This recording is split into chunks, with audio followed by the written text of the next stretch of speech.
El mar que nos trajo, de Griselda Gambaro.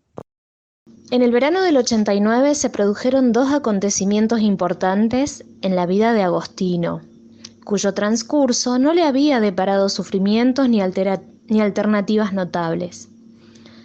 En primer lugar, su futuro cuñado intercedió ante la compañía naviera en la que trabajaba y le consiguió un contrato como marinero en la línea Génova-Buenos Aires.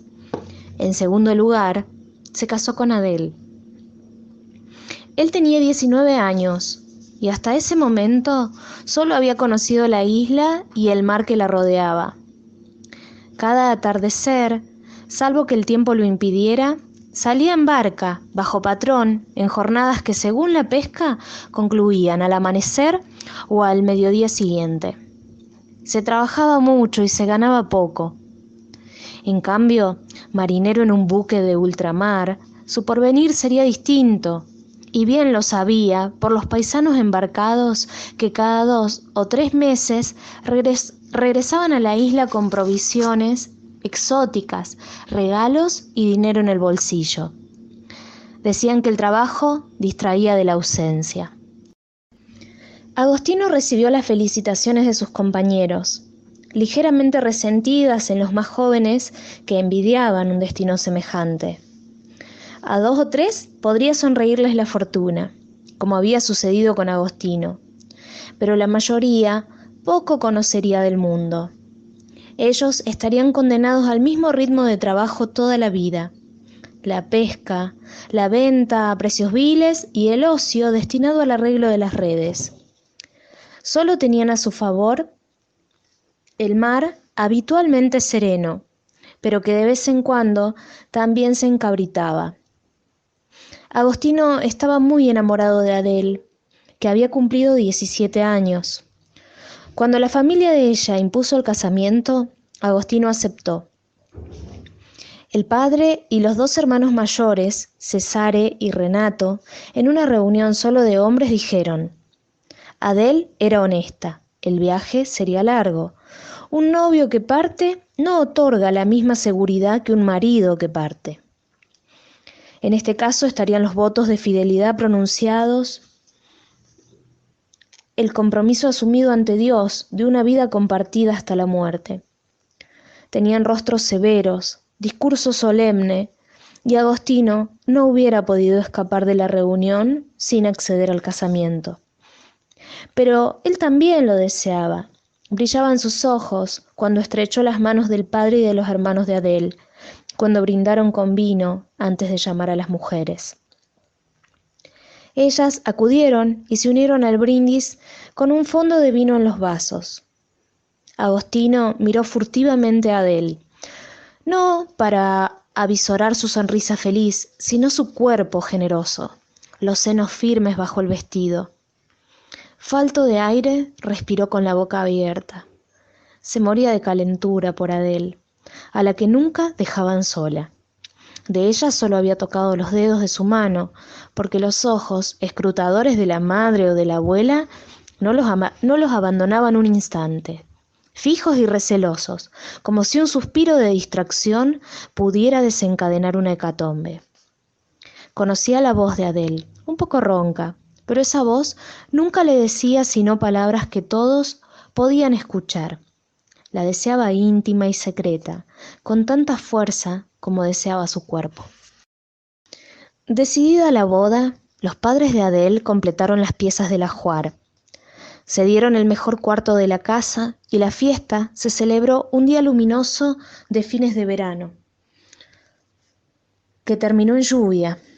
Agostino, un poco incómodo, en su terno nuevo, sin más ojos que para Adele, vestida de novia. Un mes después debía partir. Adele lloró la noche previa y cuando oyó el ruido del carromato que venía a buscarlo para conducirlo al pequeño puerto de la isla, se tendió en la cama y ocultó el rostro arrasado en lágrimas. Él la consoló como pudo y partió. Embarcado hacia Buenos Aires, no tuvo mucho tiempo de pensar en ella. Trabajó duramente, sin puesto fijo, en ese vapor que llevaba emigrantes. Empezaba antes del amanecer baldeando la cubierta, lustrando los bronces de la cabina de mando en los salones y el comedor de primera. Luego, apenas amanecía, Agostino y sus compañeros expulsaban a los emigrantes de los dormitorios comunes, donde flotaban los olores rancios de una noche compartida, densa de multitud, de malestares provocados por la alimentación y el movimiento del barco. Y si el mar había estado agitado durante la noche y varias mujeres habían quedado postradas por el mareo, las obligaban a levantarse, y con guiños por encima de sus cabezas las tomaban de la cintura, acompañándolas hasta el pie de la escalerilla. A tomar aire, aconsejaban, que el aire les quitaría la náusea, el color muerto del rostro. El dormitorio vacío, limpiaban a baldazos los pisos de chapas metálicas invisibles bajo una costra de pintura gris. Agostino y sus compañeros trabajaban rápidamente y sin miramientos. Si alguien había olvidado un atado de ropa sobre el piso, en lugar de resguardarlo encima de la litera, quedaba empapado y barrido como el resto. Cuando llegaban a los dormitorios, de hombres, solo deseaban terminar. Si un viejo permanecía en la litera, lo ignoraban, dejaban húmedas y a veces con charcos las planchas del piso. A media mañana, Agostino bebía un café y comía media hogaza de pan, y cuando creía que era su oportunidad de fumarse un cigarro, lo mandaban a la sala de máquinas o de pinche en la cocina. Entonces, añoraba las horas previas al amanecer, cuando lustraba los bronces de la cabina de mando, en los salones y en el comedor de primera. Estaba descansado, el ruido y la agitación eran mínimos, y a veces, mirando por el ojo de buey, en el mar en calma, imaginaba que no había partido, que lo contemplaba desde la playa de arena y piedras romas. Acostumbrado a la soledad de la isla, Agostino sentía irritación y hasta agobio ante esa muchedumbre de emigrantes que no tenía otro sitio donde pasar el día que en la cubierta. Apenas iniciado el viaje, cada familia había buscado su hogar, refugio y punto firme en la inseguridad del barco. Había armado su reducto, llevando a cubierta sus objetos preciosos que no abandonaban de la mano, amén de sillas, mantas, lienzos, que daban protección cuando la lluvia castigaba o el sol picaba fuerte. Aturdían a Agostino tantas voces, interpelándose a los gritos, voces vivaces o tristes, que discutían o conversaban para abreviar el tiempo que no transcurría nunca. Solo en la noche cerrada, cuando las mujeres dormían con los niños en los dormitorios comunes y los hombres las deseaban en los suyos, el silencio permitía oír, sordo y constante, el rumor sereno del vapor en su marcha. A veces, un breve momento, Agostino se apoyaba en la borda antes de acostarse rendido, y mirando el agua oscura trataba de recordar a Adele, pero siempre la fatiga lo vencía. A poca distancia de Río de Janeiro, después de una jornada extenuante, el contramaestre lo despertó con una orden que Agostino consideró injusta y casi se fueron a los puños. Pasó los días de anclaje en el puerto, pero encerrado en un cubículo que servía para trastos y calabozo. Cuando salió a la costa paralela al barco, era apenas un borde ondulado a la distancia. En Santos vio una tierra roja y un puerto tropical, donde la selva casi podía tocarse. Tan próxima asomaba detrás de unos galpones pintados de verde, pero se le antojó un pobre paisaje comparado con su isla. Cuando sus compañeros obtuvieron permiso para bajar a tierra, él debió quedarse de guardia en la cubierta, junto a la escalerilla de descenso. No lo lamentó demasiado, porque de bajar hubiera terminado acostándose en el lecho de una mujer extraña. Quiso recordar a Adele, pero solo recordó su llanto de la última noche. Al llegar a Buenos Aires, un compañero lo llevó a casa de unos parientes lejanos. Los recibieron con hospitalidad y la sobremesa duró mucho. Conversando sobre un pueblo que no era el de Agostino sino otro, tierra adentro.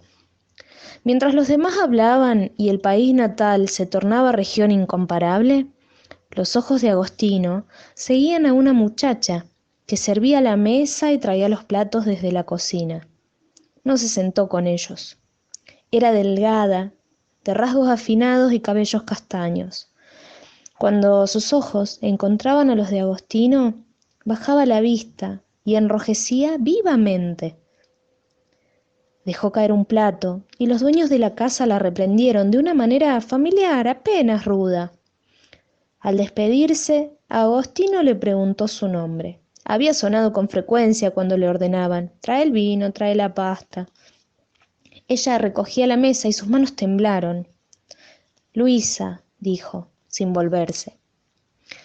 Hacía 3 años que estaba en la Argentina. Era de Florencia y le habían pagado el pasaje para que ayudara en la casa y atendiera a los niños. No cobraba sueldo y sin disgusto dormía en la cocina. Pero esto Agostino lo supo después. En el puerto, sentado desde el amanecer en un andamio sobre el agua, Agostino pintó una parte de la proa con otro marinero, mientras pensaba en la muchacha de cabellos castaños que enrojecía vivamente. A cada movimiento del pincel empapado en la pintura de olor penetrante, se decía que no volvería a verla. Murmuró Adele, pero el nombre no le trajo su presencia. Cuando a media tarde se desocupó y le concedieron permiso para bajar a tierra, se lavó y cambió de ropa, abandonó el barco y se apostó frente a la casa, la misma casa, de balcones y altas puertas cuyos dueños le provocaron de pronto una irresistible antipatía. Las palabras condescendientes, apenas rudas, apenas mordaces ante un plato roto. Sostenido por una infinita paciencia, extraña a su carácter, desarmado de pensamientos, permaneció inmóvil frente a la casa. De vez en cuando se frotaba las manos y alzaba la cabeza fugazmente para distinguir la variación de la luz.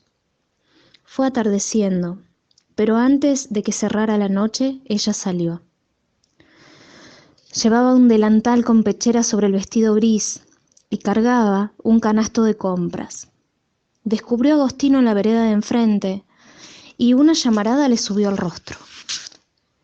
Iba a tornar a la derecha, hacia el almacén de la esquina, y torció a la izquierda, acelerando el paso. Él la siguió. Luisa no volvió a la casa, ni él al barco. Cuando a Agostino se le terminó el dinero, ella estaba embarazada. Se lo confesó una noche con un sentimiento de culpa. Oyó su risa. Suele pasar, se burló Agostino, poniéndole la mano en el vientre.